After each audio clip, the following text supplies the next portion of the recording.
Hello everyone, my name is Stuart Harrison.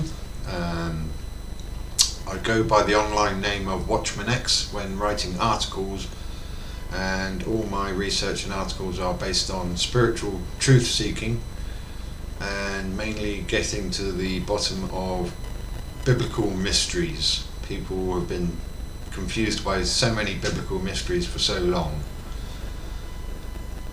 And for the last 30 years I've been communing directly with the Creator. 1 in 3, 3 in 1. And the very first article he gave me to write, and he opened my mind and unlocked my mind to understand many things. And the first article he had me write was based on Genesis chapter 3, and specifically 2 verses. And it's all the article was called "The Dust of the Earth," and a lot of these mysteries simply cannot be unlocked purely through intellectual prowess or anything really, because some of them have been deliberately locked up. The understanding of these mysteries have been locked up to mankind's understanding. And until the time was right for certain mysteries to be unlocked. And I am one of the people who goes direct to the Creator for the truth in all things. And any information I get, I thoroughly test in the spirit and in the physical, and wait for confirmations before I publish anything. Finding somewhere to publish things is the problem. It's not like there's one general Christian website or a website where I can post articles and then all of Christianity can see it. There isn't websites. It's so fragmented that that's impossible. So I just posted them on a Facebook page. And yeah, so I'm going to tell you now the truth of Genesis 3:3, and specifically 2 verses. People have been guessing at these verses for years, well, since they were written down. And here we go. I'll read the article out. This is called "The Dust of the Earth." It's rewritten from a 20-year-old article now. The subject Bible verses: Genesis 3:14 and 15. The curse that was put on the serpent. This is the first article the Lord had me write around 20 years ago actually, and he opened my eyes to what really happened in the Garden of Eden. A revelation revealing just exactly what the dust of the earth is, as mentioned in Genesis 3 verses 14 and 15, and exactly what all of that section really means. These 2 verses tell us far more than we have ever paid attention to, and they contain an important key that unlocks a great truth when it comes to the subject of so-called aliens, demons, fallen angels and their kind. Genesis 3:14-15 reads, "And the Lord God said unto the serpent, Because thou hast done this, thou art cursed above all cattle, and above every beast of the field. Upon thy belly shalt thou go, and dust shalt thou eat all the days of thy life.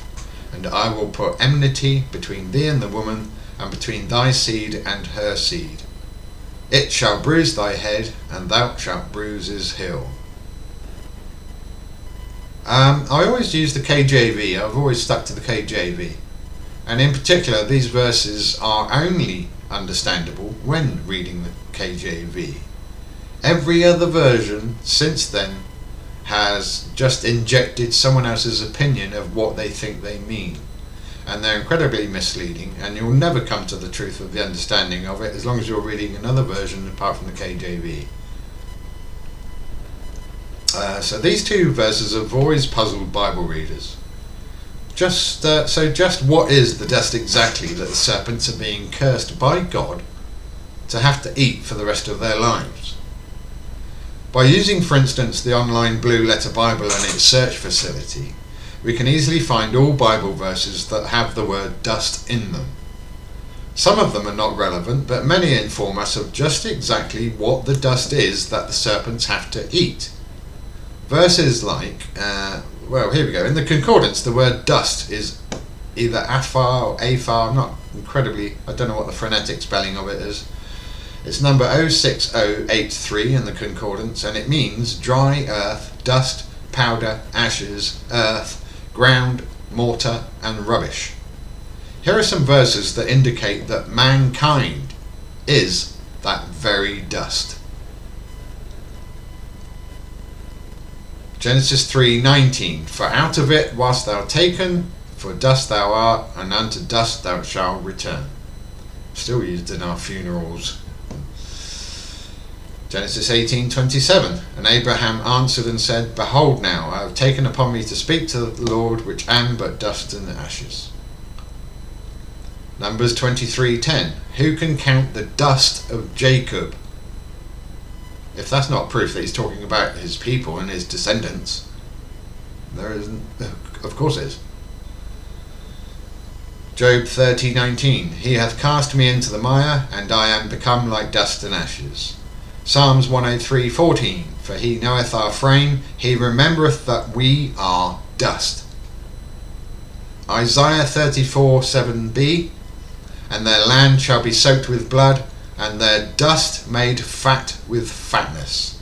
Basically, their bodies made fat. You can't make dust fat, can you? You can't make earth fat. Zephaniah 1:17b, and their blood shall be poured out as dust, and their flesh as dung. So the dust mentioned in the curse is mankind's flesh and blood bodies. The dust is us. Mankind is that very dust that they are forced to eat. So the serpents, not snakes, but reptilians, were cursed by God to have to eat the seed of woman to live. Now to explain the rest of the phrases in these two verses. Upon thy belly shalt thou go. The language has always misdirected readers into thinking of snakes slithering along the ground, which is the main reason why people still think that it was a serpent snake in Eden. It was not a snake. Lucifer, who didn't even, it's just a title, Lucifer, his real name, Lucifer's real name when he was still in heaven, was Halael. When he rebelled and the war started in the heaven, and he's deceived a third of the other angels into following him,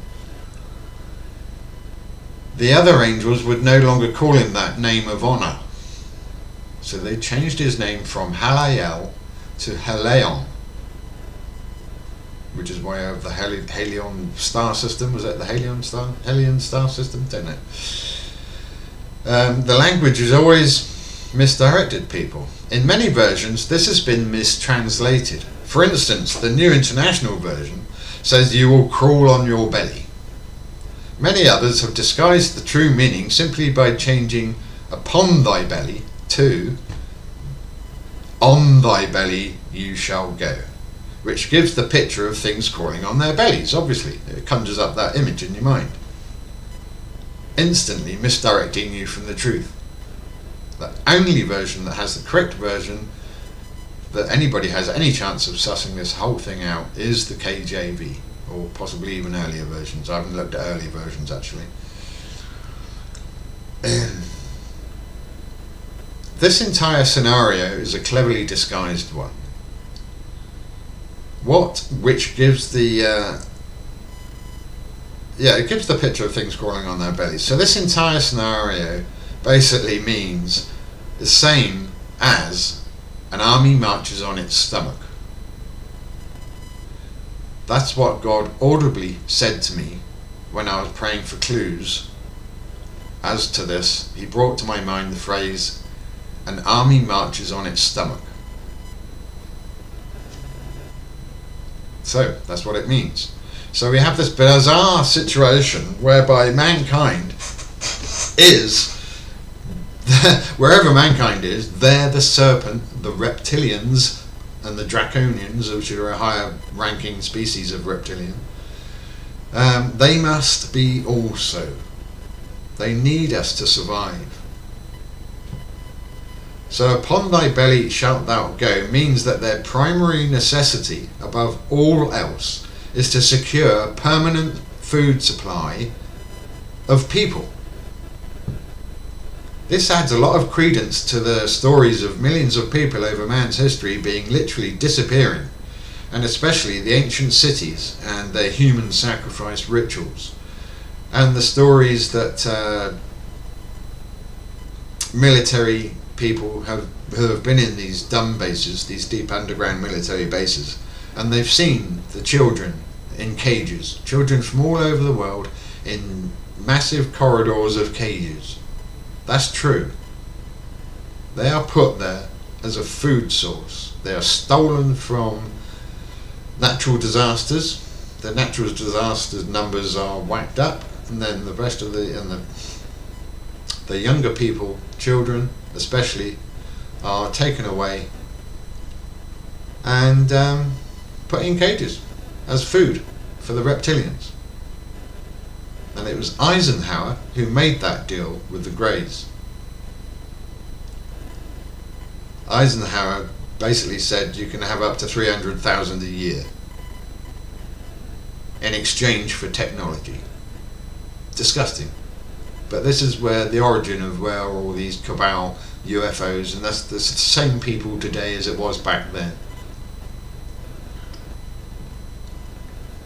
So that their every movement, and especially hidden locations of the serpentine races, is determined by their food source, us. They are referred to as serpents due to the fact that the reptilians and their leadership draconians have scales for skin, just like snakes, and that was part of the curse. For Helion, the devil, seducing first Lilith and then Eve. That was his curse. Not only was he transformed into a jet black draconian reptilian to suit his bestial nature. So that's why they're called serpents. Just serpentine skin, that's all. They're not snakes. So all who followed him, the third of the angels that did follow him, were the people, they basically were cursed to become reptilians, losing their angelic appearance. Hence the very origin of the reptilian draconian species in the kingdom of darkness. Dust shalt thou eat all the days of thy life, and I will put enmity between thee and the woman, and between thy seed and her seed. This is the exact reason for the hatred between mankind and the demons, which are the reptilians, and anything else that they spawned. You can't have a stronger reason for hatred between two species than one having to eat the other to live, and the other having to defend itself to survive. God himself has ordained it to be this way. The perfect reason for enmity and battle. Therefore mankind should hate with a perfect hatred the serpents, whether they are reptilian, so-called aliens, giants, or any hybrid belonging to the kingdom of darkness. There really is no room for pacifism between us. Messiah's message of loving your enemies was meant for mankind, not the serpents or their hybrid children. Father allowed me to encounter a reptilian face to face to start off my truth-seeking journey over 30 years ago now. I witnessed a reptilian's pure hatred of us firsthand when I cast it out of its hiding place, which was a Christian VHS video cassette, and the demon's job was to obscure and hide the prophecy about the Messiah, Yahushua ben Yosef, and in the tape was Isaiah 53, of course. You all know the verses in Isaiah 53 that the satanic leadership of Israel is banned. And so I basically anointed this disc, said a prayer over it, and out from this tape and out from the TV screen came this huge reptilian that tried to take my head off. And I've got pictures of it, but I have got 3 lines down my forehead. You can see it on this camera. No, I don't think it's picking it up. I'll put the photo up one day. Where this reptilian clawed me across my head as it flew out the window, because I cast it into the abyss. And I've had the scars down my head ever since. So I've had a face-to-face with a reptilian, and it tried to kill me, but luckily the slight movement saved my life. And I don't think Father would have allowed it anyway. It's just that, okay, if you're going to be on this journey, I need to show you some realities, and you need to know for sure 100% that this is true before you can even start. So he allowed me to have that encounter.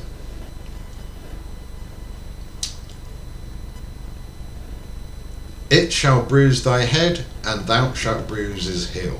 The last bit of this mysterious couple of verses. People have been confused over this section just as much. Again, the NIV is delicately misleading with, he will crush your head and you will strike his heel, which makes it harder to understand as it leads to the thoughts into ones of battle and such like. In fact, the meaning is an amazingly simple one. It simply means that the serpentine races, the reptilians, will be living underneath the population of mankind. They live under the surface, in the inner earth, and therefore have to strike upwards from below, and vice versa. This is why they stay hidden. This is the truth of why they stay hidden, because there's not a lot of them. There's much more of us. And if we were ever to find out the truth and where the exact locations were, armies would go in and wipe them out. Or at least they'd be a great battle, UFOs or not, high technology or not. So they live within our own earth, and they have done since it began. So in reality, the verses are very simple, but they have been overcomplicated and confused with other people's in biblical and new versions of Bible translations, and people giving their own interpretation without knowing the truth. And it misleads you, and it stops you, confuses you, stops you finding the truth.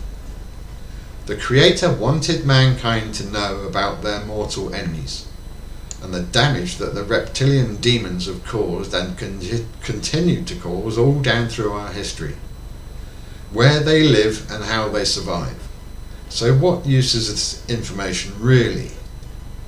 It is to remind everyone that mankind is at war, and always has been, against the fallen species belonging to the kingdom of darkness. There is only such a thing as peacetime between mankind. They hate mankind to the point of mass genocide, but at the same time they require mankind to survive. So it's a bizarre situation. And the Lord God said unto the serpent, because thou hast done this, thou art cursed above all cattle, and above every beast of the field.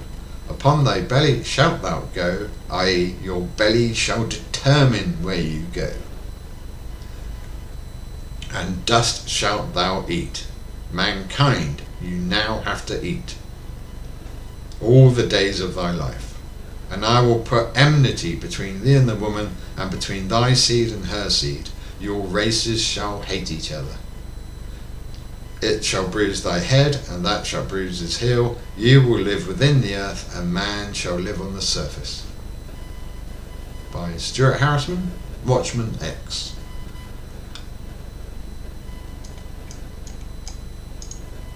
And that was the very first article I was given to write over 20 years ago.